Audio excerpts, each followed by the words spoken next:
Sister-in-law's friend crashed our anniversary, flirted with my husband, and crossed the line.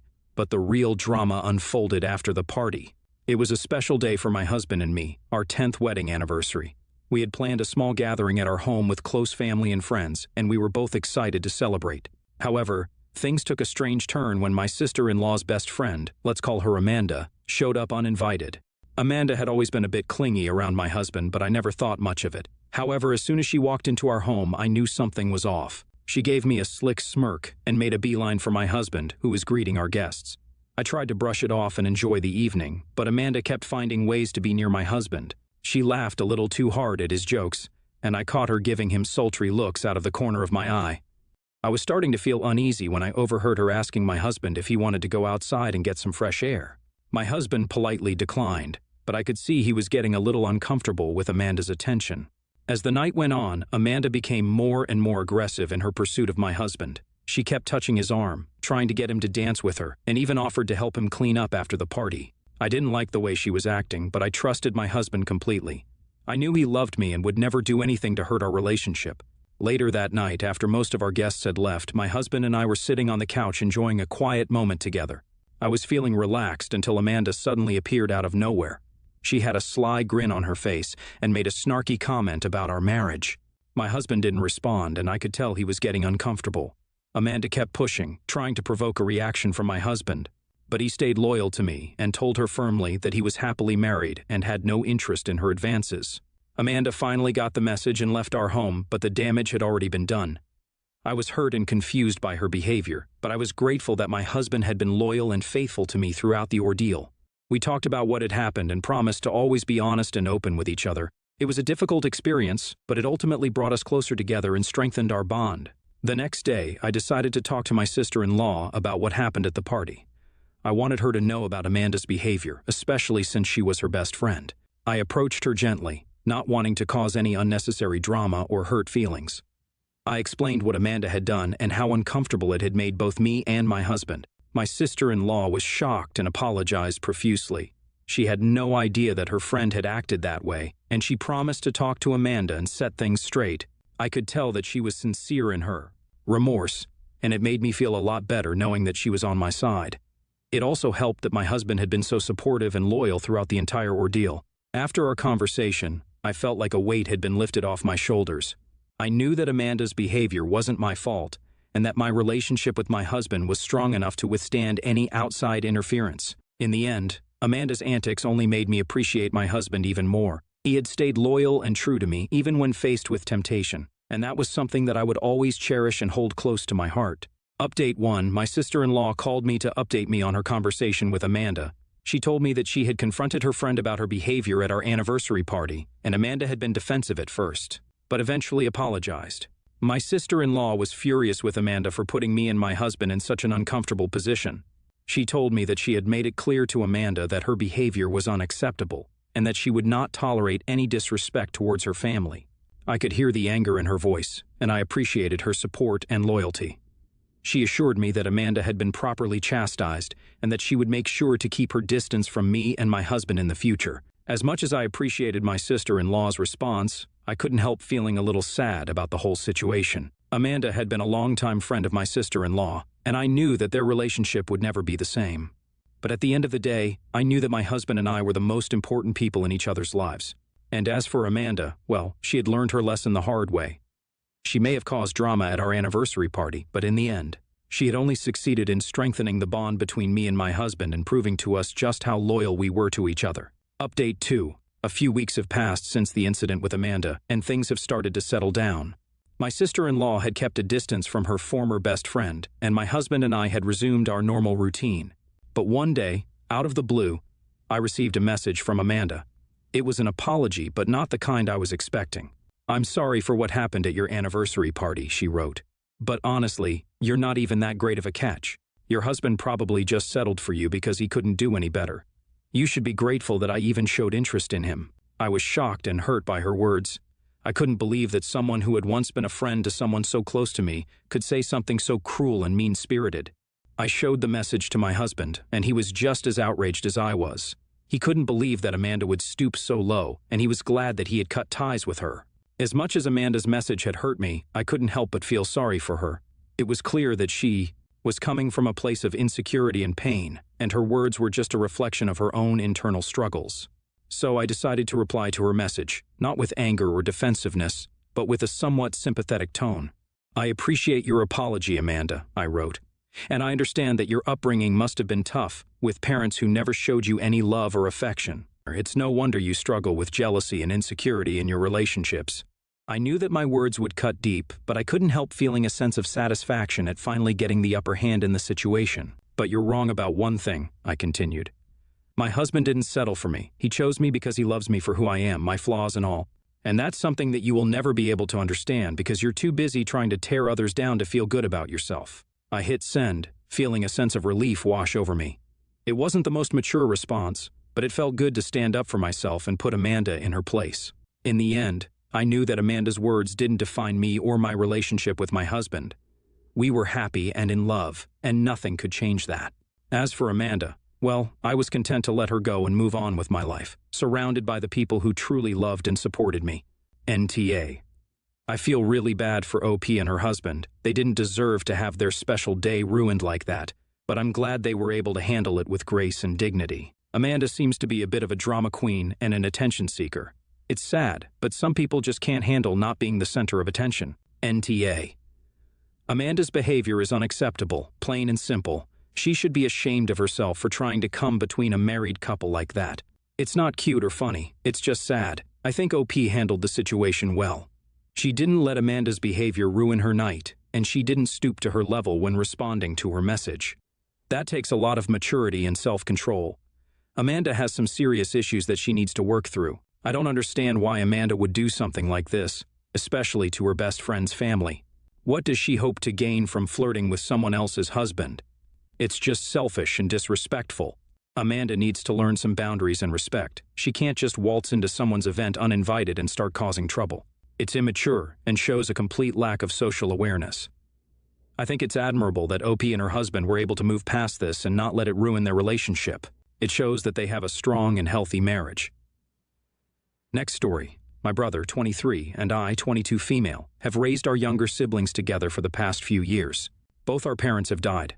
The kids' teachers know our situation and are generally pretty good about it, though we still get some comments at parents' evenings, and correspondence from school is often sent to Mr. and Mrs., our surname. We are used to it, and it's usually no big deal, sometimes pretty funny. What I did not find funny was my 14-year-old coming home from school saying he had a substitute teacher. The teacher works at the same school full-time, doesn't normally take any of our brother's classes. And as they took the register and saw his surname, the teacher said, "Another flowers in the attic kid. How many more of you are there?" Some of the kids laughed, most apparently didn't really get it, and our brother was embarrassed but also didn't get the reference. A bunch of the kids Googled it in their next break and were laughing about it later on in the day. This teacher has taught our 16-year-old previously for a year, so we had met them multiple times at parents' nights. She has since told me they made comments to her too. When my brother came home and told me what happened and asked me what flowers in the attic is, I was really pissed off. We have had several similar comments before, and I didn't find them funny, but it's next level out of order, IMO, to say something like that to a young teenager, let alone in front of classmates. I complained to the school about it the next day. I went in a little strong, but I was pissed. I met with the principal and a senior staff member, waiting over an hour for them to be free. I told them at the very least I don't want any of the kids being taught by that teacher ever again. I think it will be dealt with after Christmas break, because this was right at the end of their last week. I got the impression they will likely be fired. My older brother followed up with an email to back me up and create a record of it. We saw some friends yesterday and told them about the incident. They were horrified but berated me for complaining about it. They said it was a joke, and I may have just cost someone their job. They think I overreacted, and that it was pretty funny. They said, "Of course, people will make fit-A comments because my brother and I are close and affectionate. I don't feel that I should need to say that it would never be anything like that, but to be crystal clear, there is nothing remotely sexual about our relationship." Our 14-year-old has been pretty embarrassed about it ever since. For the first time ever, he asked me not to hug or kiss him when I drop him off to meet his friends. He's worried about kids bullying him when he goes back to school. ETA just spoke to our 16-year-old. She says she thinks it started after our first parents' night when this teacher met us and saw us interact. Most likely, we arrived separately, and my brother greeted me with a hug and a kiss on the cheek. I probably also had my youngest sister on my hip. Scandalous. 16-year-old says that might have given off family vibes. In reality, I was probably stressed as hell because I hate parents' night, and 16-year-old used to be a terror. Big bro was probably trying and failing to comfort me, lol. ETA 2, a lot of people seem to think the teacher is just a sub. They are full-time regular teachers at the school. They just subbed for this one class for my 14-year-old. NTA, what the heck was going through that teacher's head? That kind of joke is not only inappropriate and crass, but it made light of the fact that the kid is an orphan being raised by his siblings and opened up a floodgate for bullying. No one with that little social intelligence should be teaching children. Sadly, it looks like some people don't understand the damage the teacher did to your brother. Hopefully, he and his friends feel comfortable with the affection you and your brother give him after that teacher soured it for him. NTA. This person should not be a teacher. Joking about your parents' deaths and insinuating that you and your sibling are incestuous is utterly unprofessional, crass, and frankly, mind-blowing. They have implanted this idea into the heads of your brother's classmates. This is how people get bullied and become the subject of rumors that can have devastating effects on their life. He deserves to lose his job for being so callous. Life is hard enough without an adult rubbing salt in the wounds. Row 2, it sucks even more because besides his actual friends, 14-year-old does not make it public knowledge that he is being raised by his siblings. He doesn't want the attention or to have a million questions about it. He likes to blend in, so he refers to us as his mom and dad, and as far as anyone knows, his family is normal. Now that these kids all know the real situation, the mom and dad thing is even worse because it makes it sound like we've been acting like a married couple and that he actually causes that. He is dreading going back to school and having to face all the comments, questions, and jokes. I am praying he doesn't start getting bullied over it. Next story, I, 29 female, work afternoon shifts. I leave my house at the same time each weekday. Over the last 2 weeks, I've noticed an SUV with personalized plates parked just outside my house on the curb. Aussie spelling. I've lived in the same house for a few years. It's a quiet neighborhood. This car is not one I've seen here before. It appears at around 1 to 2 p.m. each day. It's always running, all the lights on, and there is always a brunette woman, mid-30s, sitting inside. She is well within her rights to be there. It's a public space, but just because I've never seen her before, and she keeps appearing and just sitting there, not visiting anybody or seeming to be leaving the vehicle. I started to feel a little weirded out, possibly because it's right at my house. I feel like she watches me come and go. She gave me private investigative vibes, but I do have anxiety, so maybe not. So, today I had a day off, and I had had enough of wondering, so purely out of curiosity, I decided to go and speak to the woman in the car. As I went out there, I noticed her raise her phone, taking a photo of me, maybe. I calmly went to her window and introduced myself to her. I mentioned that I noticed her in the area recently. I asked her if there was anything I could help with, kind of tried to be polite, but find out who the heck she is. She got extremely defensive and started to record me on her phone.